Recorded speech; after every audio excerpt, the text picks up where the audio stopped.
करीब से दिखाइए जरा, देखिए किस प्रकार से वो जो लाश है उसकी उंगलियां पूरी तरह से सर करके उसका जो हिस्सा है वो ऊपर सामने जो है दिख पा रहा होगा।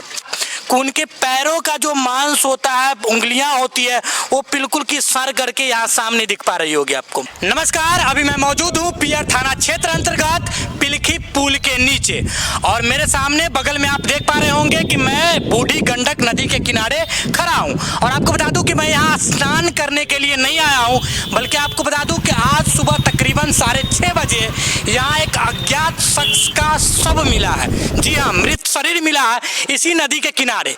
और तकरीबन 6:30 बजे जब उस शख्स की लाश यहाँ देखी गई, उसके बाद से आज प्रदेश के जितने भी जो लोग थे, स्थानीय लोग में एकदम हड़कंप सी मच गए। उन्होंने तुरंत ही यहाँ के जो पियर थाना के पुलिस प्रशासन बल को जानकारी दी। उसके बाद मौके वारदात उस घटना स्थल पर पियर थाना क्षेत्र की पुलिस प्रशासन बल पहुंची, जिसके बाद जो है सो मामले को शांत कराया गया भीड़ भाड़ को। और यहाँ जो लाश, जिस अज्ञात शख्स की लाश पाई गई थी, उसको पोस्टमार्टम के लिए मुजफ्फरपुर भेज दिया गया। हालांकि अभी तक आधिकारिक तौर पर यह सूचना नहीं मिल पाई है कि ये जो शख्स मरने वाले हैं वो कहाँ डुबकी मारे हैं, मतलब कहाँ इस नदी में डूबे हैं, या फिर उनका घर कहाँ है, उनका नाम क्या है और उनकी उम्र कितनी है।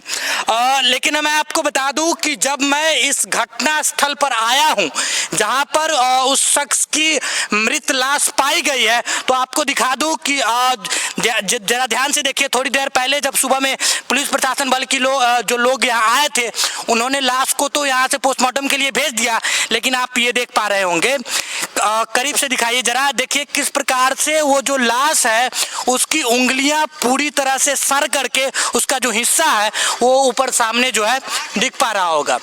देखिए उनकी पूरी उंगली जितनी उंगली 5 उंगलियां होती है, नाखूनों सहित यहीं पर पड़ी हुई है। उसके साथ यहाँ देख पा रहे हैं आप उनके पैरों का जो मांस होता है, उंगलियां होती है, वो बिल्कुल की सर करके यहाँ सामने दिख पा रही होगी आपको। मतलब पूरी की जो लाश है वो लग रहा है कि तकरीबन 5 से 6 दिन पहले हो सकती है या सप्ताह दिन से पहले हो सकती है कि उन्होंने इस नदी में कहीं छलांग मारी होगी और उनकी जो लाश है वो बह करके आज जो है पिलखी पुल के नीचे इस बूढ़ी गंडक में देखी गई। जब लोगों को लाश दिखी तो उन्होंने बजाय कुछ किए एकदम से तुरंत फौरन जो है वो पुलिस प्रशासन बल को इस बात की सूचना दी। पुलिस प्रशासन बल के लोग यहाँ आए और उन्होंने लाश को पोस्टमार्टम के लिए भेज दिया। अभी तक कोई आधिकारिक सूचना तो प्राप्त नहीं हो पाई है कि लाश कहाँ की थी या क्या कुछ मामला था। हाँ, लेकिन इतना बता दे कि अभी जिस स्थान पर हम खड़े हैं ये भी अपने आप में एक डेथ पॉइंट है।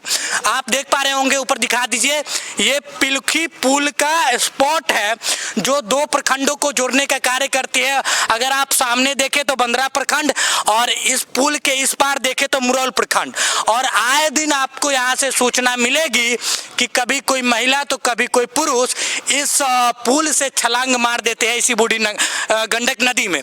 और इसको लेकर के जो हमारी एक स्थानीय सक्रिय संगठन है मुरौल युवा विकास मंच, उन्होंने जिलाधिकारी महोदय के संज्ञान में एक लेटर भी लिखा था, जिसमें उन्होंने बात की थी कि पुल का जो जितना हिस्सा बूढ़ी गंडक नदी के सामने आता है, कम से कम उसमें जाली दिया जाए, ताकि जो आए दिन इस प्रकार की घटना आते रहती है कि कभी कोई पुरुष, कोई मतलब युवक तो कभी कोई पुरुष जो है इसमें डूबकर मर जाते हैं छलांग मारकर, उनकी हत्या को रोका जा सके।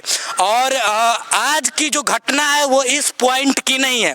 ये लाश जो है ऐसा लग रहा है जैसे मुजफ्फरपुर के तरफ से बह कर के आई है और न जाने कितने दिनों पहले ये शख्स जो है इस बूढ़ी गंडक नदी में छलांग मारे थे। लेकिन इनकी जो लाश है वो आज पाई गए, पोस्टमार्टम के लिए भेज दिया गया है। आगे जो कुछ भी सूचना मिलती है आधिकारिक तौर पर कि क्या कुछ मामला था, किस वजह से उन्होंने आत्महत्या की या यह हत्या का मामला था, उनका घर कहाँ था, उनका नाम क्या था, उनकी उम्र कितनी थी, या जो कुछ भी उनसे जुड़ी हुई जानकारी मिलती है हम आपके साथ साझा करने की कोशिश करेंगे। बने रहिए बिहार की धार के साथ, तब तक के लिए जय हिंद।